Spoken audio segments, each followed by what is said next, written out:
I bring greetings from President Trump to the great people of the United Arab Emirates. We just completed a truly historic flight, the first ever commercial flight from Israel to an Arab Gulf country. This hopefully will be the first of many. I want to thank and congratulate the Crown Prince, His Highness Sheikh Mohammed bin Zayed, my friend, on his leadership and courage. Last year he celebrated the Year of Tolerance and welcomed Pope Francis to the Gulf, and this year he welcomes Israel. Mohammed bin Zayed is truly leading the new Middle East. Also historic was the Kingdom of Saudi Arabia granting permission for this Israeli commercial flight to use its airspace. This is the first time that this has ever happened. I would like to thank the Kingdom of Saudi Arabia for making that possible. On the plane, we asked the pilots to fly faster because there is great urgency between the people of both countries to break down old barriers, to get to know each other, to form new and hopefully very deep friendships. While this peace was forged by its leaders, it is overwhelmingly desired by the people. The very few who have been critical of this peace agreement are the ones with a long track record of failure and trapping their own people in misery and poverty. They exploit division to maintain power, but their rhetoric has grown tired and the region is breaking free from their grip. The Middle East is filled with brilliant, industrious, tolerant, and innovative people, and the future belongs to them. I ask everyone today to join us in celebrating this peace and to help us expand it throughout the region and the entire world. Thank you very much. Good afternoon. It's great to return to the UAE, and I too bring you greetings from President Donald J. Trump. When I was here last year, it was to thank the Crown Prince for the UAE's assistance in recovering an American hostage from Yemen, Danny Birch. I can tell you the Crown Prince, Sheikh Mohammed bin Zayed, is a friend who can be counted upon. It is especially remarkable that we have flown here directly from Israel, Ben Gurion Airport, on the first ever commercial flight to Abu Dhabi. This flight was made possible by the UAE's recent historic agreement with Israel, the Abraham Accords, which normalized relations between America's most reliable and most capable partners in the region. These two great nations are beginning the process of exchanging ambassadors and are cooperating in a broad range of fields, including finance, education, healthcare, trade, and security. This will unleash economic growth in both countries. The combination of Israeli know-how and high-tech and the UAE's capital and financial centers is going to create something very, very special in the Middle East.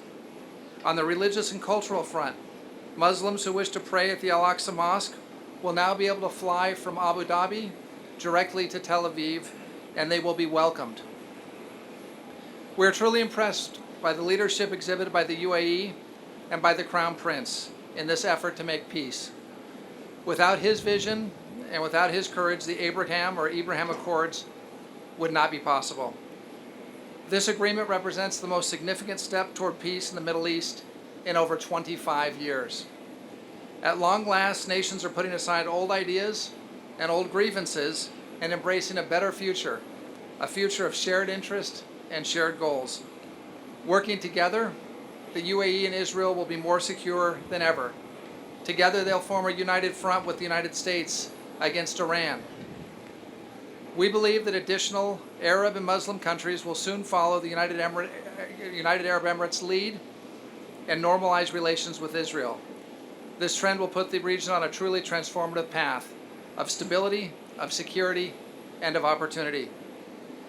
Thanks to the courage and leadership of Crown Prince Sheikh Mohammed bin Zayed, Prime Minister Bibi Netanyahu, and President Donald Trump, a new era has truly begun for our three nations. And these leaders will now be known throughout history as peacemakers.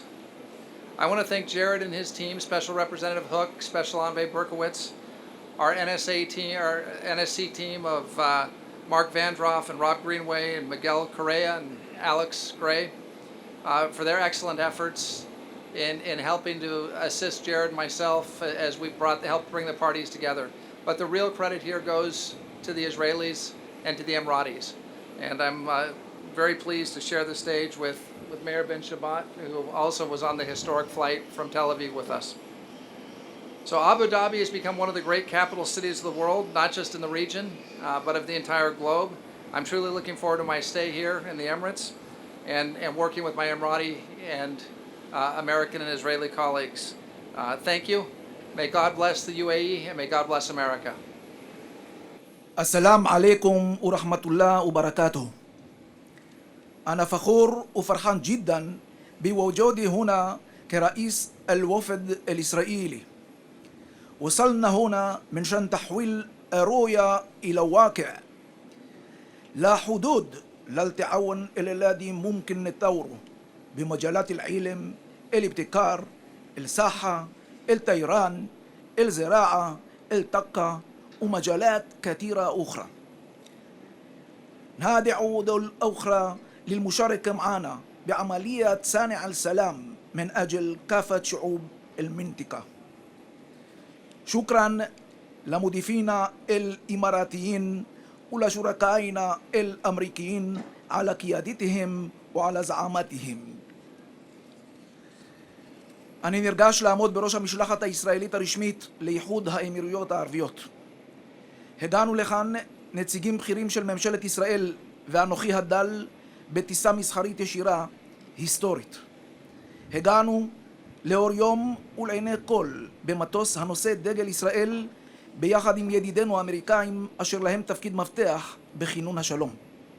בשם ראש ממשלת ישראל בנימין נתניהו אני מבקש להודות לנשיא ארצות הברית דונלד טראמפ ולשליחו ג'ארד קושנר וצוותו, כמו גם לעמיתי היקר רוברט אובריין, היועץ לביטחון לאומי של נשיא ארצות הברית, על החזון, על התבונה ועל המאמצים שהשקיעו כדי שנגיע לרגע הזה. רבע מאה חלפה מאז נחתם הסכם השלום האחרון בין מדינה ערבית לישראל. השנים הרבות שחלפו לא ריפו ידיים ולא החלישו את הכמיהה לכך. ברצוני להביע בפני מארחיי ובראשם הוד מעלתו שייח מוחמד בן זייד, נסיך הכתר של איחוד האמירויות, את הערכתנו על צעדו האמיץ. לישראל ולאיחוד האמירויות הרבה מן המשותף. אזורנו רווי אתגרים ואיומים, אבל יש בנו את העוז ואת היכולת לעמוד בפניהם. זאת, הודות לרוח האדם המפעמת בנו, לראייה החזונית, לדמיון לחשוב בגדול, ליכולת לחדש, לרצון להצליח, לנכונות להשתנות ולאמונה שבכוחנו לשנות את המציאות. אנו נושאים עינינו לאופק חדש באזור, אופק של שיתוף פעולה בין חברות מתקדמות, אופק של טכנולוגיה, של חדשנות, של שגשוג, של צמיחה ושל תקווה. לא בכדי אנו קוראים להסכם הזה ולנוספים שיבואו בעקבותיו הסכמי אברהם. אברהם, אבינו הראשון, נשא חזון חדשני. הוא יצא נגד המסמרות והאמונות שרווחו בימיו ולפניו. ייסד את האמונה באל אחד, האל שהבטיח לו להיות מקור הברכה לכולנו, ונברכו בך כל משפחות האדמה. בבואנו לכונן את היחסים בין ישראל לאמירויות, אנו שואבים השראה מאבינו המשותף ופורצים לדרך חדשה, דרך אמיצה, דרך של תקווה, של שותפות, של אחווה, של שגשוג ושל שלום. I believe that this agreement has the ability to change the whole course of the Middle East. For the last 3.5 years that I've been working on different issues in the Middle East, there's been a lot of sense of hopelessness. The last decades we've had conflict and war and division, and what happened here was three great leaders came together and they started writing the script for a new Middle East. President Trump worked very closely with Prime Minister Netanyahu and the Crown Prince Mohammed bin Zayed, and they said the future doesn't have to be predetermined by the past. And so they showed a lot of courage, they worked together, and we realized that most people want the same thing. They want the ability to live a better life, they want to have a better job, they want to live in peace, and we're all sons of the same God. So for me to fly over here today was a tremendous honor.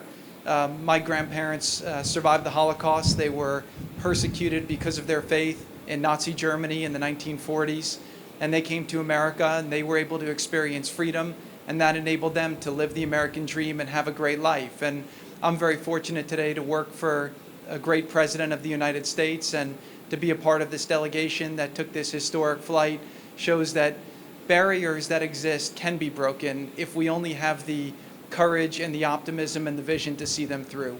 So thank you. The message that we carry for the Palestinians is also one of hope. We've done a lot of great work to lay out a pathway for them to improve their future. We've put an offer to their leadership on the table that will enable them to have a state and self-determination and an economic plan that could revitalize their economy. But we can't want more peace. We can't want peace more than they want peace. And so when they are ready, the whole region is very excited to help lift them up and move them forward.